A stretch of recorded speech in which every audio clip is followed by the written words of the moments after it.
आपको बता दें 1895 में स्वामी विवेकानंद जी को व्यस्तता का असर उनकी हेल्थ पर पड़ने लगा था, जिसके बाद उन्होंने लेक्चर देने की बजाय योग से संबंधित कक्षाएं देने का निर्णय लिया था। वहीं इस दौरान भगिनी निवेदिता उनकी शिष्य बनी, जो कि उनकी प्रमुख शिष्यों में से एक थी।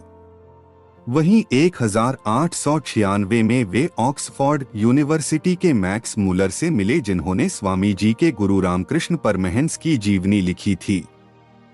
इसके बाद 15 जनवरी 1897 को स्वामी विवेकानंद अमेरिका से श्रीलंका पहुंचे, जहां उनका जोरदार स्वागत हुआ। इस समय वे काफी लोकप्रिय हो चुके थे और लोग उनकी प्रतिभा का लोहा मानते थे। इसके बाद स्वामी जी रामेश्वरम पहुंचे और फिर वे कोलकाता चले गए, जहां उन्हें सुनने के लिए दूर दूर से भारी संख्या में लोग आते थे। आपको बता दें कि स्वामी विवेकानंद अपने भाषणों में हमेशा विकास का जिक्र करते थे। जानिए स्वामी विवेकानंद के ऐसे अनमोल विचार जो आपके जीवन की दिशा को बदल सकते हैं। जो लोग दिल और आत्मा पर काम करते हैं, वे न केवल उसमें सफलता प्राप्त करते हैं, बल्कि उसमें लीन होने के माध्यम से वे परम सत्य ब्रह्म को भी महसूस करते हैं। जो किसी काम को पूरे मन से करते हैं, उन्हें परमेश्वर से मदद मिलती है। परिवर्तन हमेशा उस चीज के संबंध में होता है जो नहीं बदलता है या जो अपेक्षाकृत कम बदलता है। नास्तिक परोपकारी हो सकता है, लेकिन धार्मिक नहीं। लेकिन धार्मिक व्यक्ति को परोपकारी होना चाहिए। वेदांत का सार यह है कि केवल एक ही अस्तित्व है और प्रत्येक आत्मा पूर्ण होने के नाते उस अस्तित्व का हिस्सा नहीं है।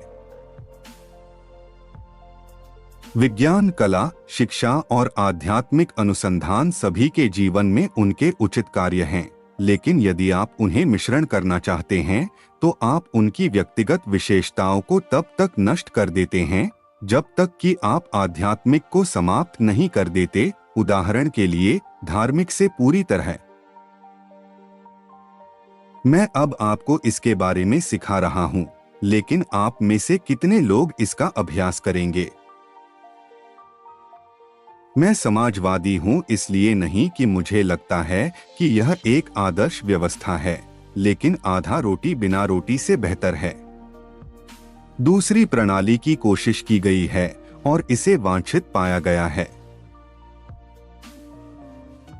मेरा आदर्श वास्तव में कुछ शब्दों में रखा जा सकता है, और वह है मानव जाति को उनकी दिव्यता का प्रचार करना और इसे जीवन के हर आंदोलन में कैसे प्रकट करना है। मैं जितना बड़ा होता जाता हूं, उतना ही मुझे सब कुछ मर्दानगी में झूठ लगता है। यह मेरा नया सुसमाचार है। न तो मनुष्य को, न परमेश्वर को, न संसार में किसी को दोष देना। जब आप अपने आप को पीड़ित पाते हैं, तो अपने आप को दोष दें और बेहतर करने का प्रयास करें। विश्वास की ईमानदारी और मकसद की शुद्धता निश्चित रूप से दिन हासिल करेगी, और यहाँ तक कि एक छोटा अल्पसंख्यक जो इनसे लैस है, निश्चित रूप से सभी बाधाओं के खिलाफ जीतना तय है। अभ्यास नितांत आवश्यक है। आप हर दिन घंटे के हिसाब से बैठकर मेरी बात सुन सकते हैं, लेकिन अगर आप अभ्यास नहीं करते हैं, तो आप एक कदम आगे नहीं बढ़ पाएंगे। यह सब अभ्यास पर निर्भर करता है।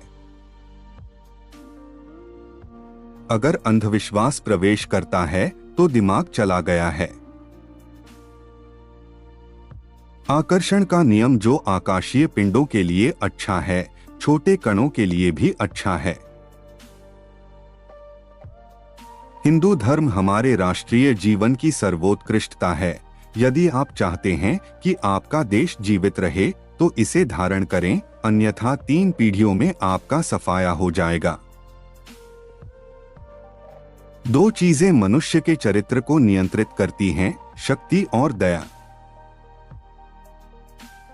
महिलाओं का उत्थान, जनता का जागरण पहले आना चाहिए, और उसके बाद ही देश के लिए, भारत के लिए कोई वास्तविक अच्छा हो सकता है। पवित्रता, ईमानदारी और विश्वास। अपने स्वास्थ्य पर विशेष ध्यान दें, लेकिन शरीर का बहुत अधिक सहवास इसके विपरीत स्वास्थ्य को भी खराब करेगा। एक बुद्धिजीवी, हृदयहीन व्यक्ति कभी प्रेरित व्यक्ति नहीं बनता। प्यार के आदमी में हमेशा दिल ही बोलता है। यह आपको प्रेरणा के साधन, बुद्धि से भी बड़ा उपकरण खोजता है। रूपों का मूल्य तभी तक है जब तक वे भीतर के जीवन की अभिव्यक्ति हैं। यदि उन्होंने जीवन को व्यक्त करना बंद कर दिया है तो उन्हें दया के बिना कुचल दें। मनुष्य का विकास एक मौलिक पूर्णता की ओर वापसी है। मेरे लिए अपने आप को नीच और विनम्र समझना पाप और अज्ञान है। आप स्वयं ही वह प्राणी हैं जिसे आप खोज रहे हैं। इस शरीर में काम करने वाली सभी शक्तियां भोजन से उत्पन्न हुई हैं। हम इसे हर दिन देखते हैं। इस तरह के और नए वीडियो सबसे पहले देखने के लिए चैनल को सब्सक्राइब करना न भूलें।